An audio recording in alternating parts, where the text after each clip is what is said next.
1990 সালে আন্দোলনে যোগ দিয়েছিলেন করসেবক প্রসেনজিৎ সামন্ত।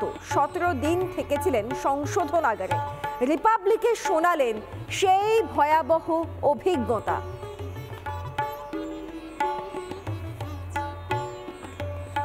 আমি এই মুহূর্তে দাঁড়িয়ে রয়েছি বিখ্যাত বা কুখ্যাত একটি জায়গাতে, যে জায়গা গোটা দেশের রাজনীতিকে বদলে দিয়েছিল 1990 সালে। আমি দাঁড়িয়ে রয়েছি এই মুহূর্তে হনুমানগড়িতে। এই মুহূর্তে আমি যার সঙ্গে দাঁড়িয়ে রয়েছি তিনি প্রসেনজিৎ বাবু। 1990 সালে যারা করসেবক আন্দোলন করতে এসেছিলেন তাদের মধ্যে থেকে একজন প্রসেনজিৎ বাবু এই মুহূর্তে রয়েছেন। 1990 সালেও তিনি ছিলেন গ্যাংস অফ মির্জাপুর। ওনাদেরকে বলা হতো গ্যাংস অফ মির্জাপুর। যারা ওয়েব সিরিজে মির্জাপুর দেখেছেন তারা হয়তো এই গ্যাংস অফ মির্জাপুরের সঙ্গে পরিচিত নন, কিন্তু মুলায়ম সিং যাদবরা বঙ্গ সন্তান এবং তার সঙ্গে গোটা দেশ থেকে যারা সন্তানেরা, শ্রী রামচন্দ্রের সন্তানেরা, তাদেরকে মির্জাপুর জেলে নিয়ে গিয়ে রেখে দেয়, 16 জনকে গুলি করে মারে এবং তাদেরকে অকথ্য অত্যাচার চালানো হয়। গ্যাংস অফ মির্জাপুর জেলে ছিলেন। কতদিন ছিলেন? 17 দিন ছিলাম। 17 দিন মির্জাপুর জেল থেকে। আর এখানে করসেবক আন্দোলনটা ঠিক সেদিন 1990 সালের 30 অক্টোবর হয়েছিল কি? আমরা তার থেকে আরও 20 দিন আগে আমরা বেরিয়েছিলাম করসেবক হিসেবে। আমরা ট্রেনে ছিলাম। ট্রেনে আস্তে আস্তে আমাদেরকে মোগলসরাইতে নামিয়ে দেওয়া হয়। সেই মোগলসরাইতে নামিয়ে আমাদেরকে জেলে ভরা হয়। আর সেই সঙ্গে সঙ্গে আমরা আমাদের লক্ষ লক্ষ করসেবক তারা বিভিন্ন দিক থেকে এই উত্তরপ্রদেশে প্রবেশ করে। মানে এই জায়গা দিয়ে এখানেই জমায়েতটা হয়। হ্যাঁ, এখানে জমায়েতটা হয়। আমি একবার শুধু ক্যামেরা পার্সনকে বলবো, এটা এই মুহূর্তে হনুমানগড়ি এটা হনুমানগড়ি।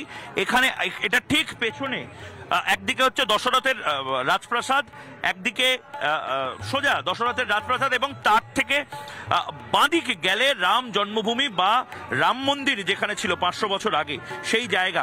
আপনাদের গন্তব্যস্থল এখান থেকে রাম মন্দির অবধি ছিল। এখানেই ভিড়টা করেছিলেন এবং পুলিশ সেই সময় আমি শুনেছি বিভিন্ন ছাদে উঠে পড়েছিল। হ্যাঁ, পুলিশ সেই সময় আগেই যে মোলায়ম সিং ঘোষণা করেছিল একটা মাছিকেও ঢুকতে দেবো না, তার আগে 15 দিন 20 দিন আগে থেকে সমস্ত তাদেরকে ধরে ধরে জেল ভরিয়ে গেছে।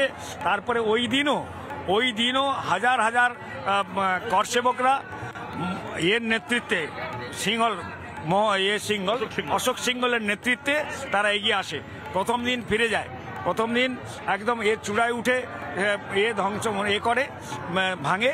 দ্বিতীয় দিন আবার তারা করসেবকরা আমাদের তার আক্রমণ ওই এর দিকে মন্দিরের দিকেই তারা ধাওয়া করে। কোনখানে মানে একের পর এক লাশ আমি শুনেছি এখানে পড়েছিল একটা সময়। এখন এখানে এত মন্দিরের এত ভক্ত সমাগম, কিন্তু এই জায়গাটা নাকি রক্তে লাল হয়ে গেছে। হ্যাঁ, সেই জায়গাটা রিমার্কেশন আছে। একটু পাশেই একটা গলি রাস্তা, যেটা এক্ষুনি বললেন যে ওই জায়গাতে শহীদ স্থল বলে সেখানে আছে। রাম শরৎ কোঠারি ওখানেই শহীদ হয়েছিল। রাম শরৎ কোঠারি যেখানে শহীদ হয়েছিলেন সেই জায়গায় আমরা একাধিকবার সেই ছবি দেখিয়েছি। সেটাকে শহীদ স্মারক বলা হয় এবং রাম কোঠারি শরৎ কোঠারির নামে রাস্তাও পশ্চিমবঙ্গে রাম কোঠারি শরৎ কোঠারির নামে রাস্তা নেই, কিন্তু উত্তরপ্রদেশের অযোধ্যাতে রাম কোঠারি শরৎ কোঠারির নামে রাস্তা হবে। পুরোটা এখন উৎসবে মাতোয়ারা হয়ে আছে এই পুরো জায়গাটা, কিন্তু একটা সময় এই জায়গাতে চাপ রক্ত ছিল, করসেবকদের লাশ পড়েছিল এবং এই জায়গাতেই 16 জনকে গুলি করে মেরে দেওয়া হয়েছিল শুধুমাত্র রাম মন্দিরের মূর্তি, সেই মূর্তি পুজো করা এবং সেই মূর্তি স্থাপনের জন্য। ক্যামেরা পার্সন রবির সঙ্গে ময়ূখ রঞ্জন ঘোষ, রিপাবলিক বাংলা, অযোধ্যা।